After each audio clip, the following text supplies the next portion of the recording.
जरा तसव्वुर करें, 30 मशहूर शख्सियात एक बड़े से सुर्ख दायरे में, Kevin Hart, Paris Hilton, 5 seconds of summer जैसे नाम। हम्म। और सबका मकसद एक ही, अपनी पसंद की खैराती तंजीम के लिए $10 लाख जीतना। ये मिस्टर बीस्ट का मुकाबला था, है ना? यूट्यूब की सबसे बड़ी शख्सियत। बिल्कुल। और आज हम उसी मुकाबले की गहराई में जाएंगे कि आखिर वहां हुआ क्या था। जी, और हमारा मकसद सिर्फ ये बताना नहीं कि जीता कौन, नहीं। बल्कि ये समझना है कि वो कैसे जीता। ये बज़ाहिर तो एक तफरीही खेल था, लेकिन इसके अंदर हिकमत अमली, नफ्सियात और इंसानी रवैयों की एक पूरी जंग चल रही थी। तो आइए उसी जंग का जायजा लेते हैं। बिल्कुल। अच्छा, तो शुरुआत हुई एक बहुत ही सादा से खेल से, डॉज बॉल। लेकिन इसमें एक ट्विस्ट था। हाँ, एक बड़ा ट्विस्ट। खिलाड़ियों को गेंद किसी पर नहीं फेंकनी थी, बल्कि एक बास्केट में डालनी थी। और अगर वो कामयाब हो जाते तो क्या होता? तो वो अपने किसी मदाह को एक महंगी गाड़ी जितवा सकते थे। यहाँ तक कि $2.5 लाख की लैम्बोर्गिनी भी शामिल थी। वाह! लेकिन एक शर्त भी तो थी। जी, और शर्त ये थी कि अगर गेंद बास्केट में ना गई तो आप मुकाबले से सीधा बाहर। तो यहाँ मिस्टर बीस्ट ने एक तरह का नफसियाती जाल बिछाया। मतलब ये कि आप पर दबाव था कि आप एक अच्छे इंसान बने, अपने मदाह के लिए कोशिश करें, लेकिन इस कोशिश में आप अपने $10 लाख दांव पर लगा रहे थे।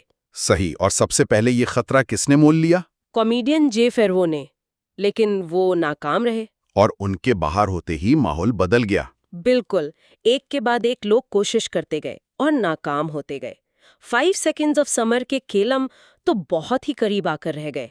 हर नाकामी के बाद तनाव बढ़ता जा रहा था। ऐसा लग रहा था शायद कोई भी नहीं कर पाएगा। यही तो उस चैलेंज की खूबसूरती थी। हर नाकामी अगले खिलाड़ी पर दबाव बढ़ा रही थी। ये आसाब की जंग बन गई थी। और फिर डिप्लो आए। जी, और डीजे डिप्लो ने कमाल कर दिया। उन्होंने ना सिर्फ एक बेहतरीन शॉट लगाया, बल्कि इस जज्बाती दबाव को भी शिकस्त दी जो बाकी सब पर हावी हो गया था। तो इस डॉज बॉल के बाद 26 लोग बाकी बचे। यहां से मुकाबला और भी दिलचस्प हो गया। इन सबको कहा गया कि 2 ग्रोहों में तकसीम हो जाएं, एक ताकतवर और दूसरा ज़हीन। ये बड़ा दिलचस्प लम्हा था। हर किसी को खुद फैसला करना था कि वो खुद को क्या समझते हैं। और कुछ फैसले तो बहुत हैरानकुन थे, जैसे ड्वाइट हावर्ड, एनबीए के इतने बड़े स्टार। हाँ, वो तो अपनी जिस्मानी ताकत के लिए मशहूर है। उन्होंने ज़हीन ग्रुप का इंतखाब किया और कहा, मैं अब इतना ताकतवर नहीं रहा। शायद ये उनकी हिकमत अमली थी। उन्हें लगा होगा कि जहानत वाला चैलेंज आसान होगा। हो सकता है। अच्छा, तो पहले ज़हीन ग्रुप की बात करते हैं। उन्हें 10 रंगीन ब्लॉक्स का एक पैटर्न दिखाया गया। और उन्हें उसे याद करके दोबारा बनाना था, है ना? जी बिल्कुल वैसा ही।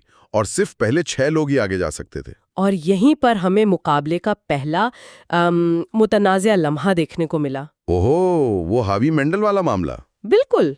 उन्होंने उसूल तोड़े और चुपके से अपने फोन से उस पैटर्न की वीडियो बना ली। और जब पकड़े गए तो क्या जवाब पेश किया? उनका कहना था, ये बच्चों के कैंसर के लिए है। कमाल है।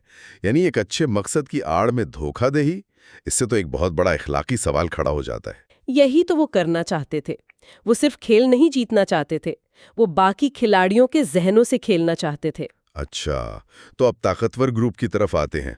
उनका चैलेंज कैसा था? उनका चैलेंज मशहूर शो सर्वाइवर जैसा था। एक ऊंचे खंबे से चिमटे रहना था। और जो पहले 6 लोग नीचे गिरते वो बाहर। जी, ये बर्दाश्त का एक बहुत ही बेरहमाना इम्तिहान था। और यहीं कॉमेडियन युवॉन ओर्जी को अपनी गलती का एहसास हुआ। उन्हें पछतावा हुआ? बहुत ज्यादा।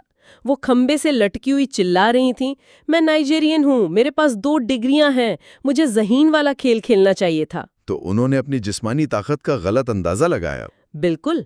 और इसकी कीमत उन्हें मुकाबले से बाहर होकर चुकानी पड़ी। इन 2 चैलेंजेस के बाद मुकाबला अब मजीद संजीदा हो गया था। बाकी लोगों को 3-3 के ग्रुप्स में तकसीम किया गया। और उन्हें एक बिल्कुल ही मुख्तलिफ चैलेंज दिया गया, खाना पकाने का। जी, और जज भी कोई मामूली लोग नहीं थे। पेरिस हिल्टन, मशहूर शेफ गियाडा डी लॉरेंटिस और खुद केविन हार्ट भी। हाँ, अब मुकाबला इनफरादी सलाहियत से टीम वर्क पर आ गया था। लेकिन यहाँ भी एक ट्विस्ट था। 5 में से 2 टीमों को बाहर होना था।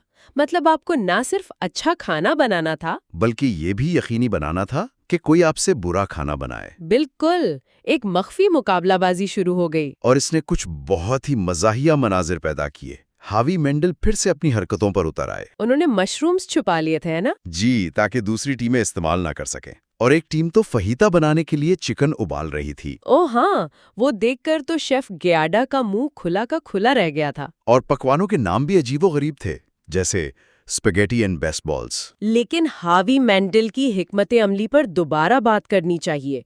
वो सिर्फ खेल नहीं खेल रहे थे, वो क्या कर रहे थे? वो दूसरे खिलाड़ियों के जहनों से खेल रहे थे।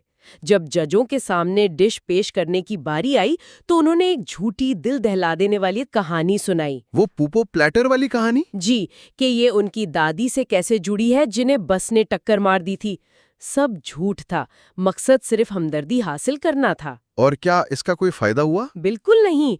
क्योन हॉर्ट ने फौरन पकड़ लिया कि ये सब ड्रामा है। लेकिन पेरिस हिल्टन ने तो उन्हें 10 नंबर दिए थे। हाँ, वो एक हैरत की बात थी। शायद उन्हें उनकी कहानी अच्छी लगी हो, लेकिन बाकी जजों ने 0 और 1 नंबर दिया और उनकी टीम बाहर हो गई। तो हद से ज्यादा चालाकी उल्टी पड़ गई। जी, खास तौर पर जब आपके सामने क्योन हॉट जैसा कोई हो जो ऐसी हरकतें फौरन पहचान ले। खाना पकाने के इस तूफान के बाद सिर्फ 9 लोग बाकी थे। अब उन्हें 3-3 के ग्रुप में अलग-अलग शीशे के क्यूब्स में बंद कर दिया गया। और चैलेंज ये था कि हर क्यूब से सिर्फ एक शख्स आगे जाएगा। और ये फैसला उन्हें आपस में खुद करना था। ये नफसियाती तौर पर उस मुकाबले का सबसे शदीद मरहला था। वाकई। आप 2 लोगों के साथ बंद हैं और आपको उन्हें कायल करना है कि वो आपके लिए अपनी उम्मीद छोड़ दें। उन्हें ये भी बताया गया कि पिछले शो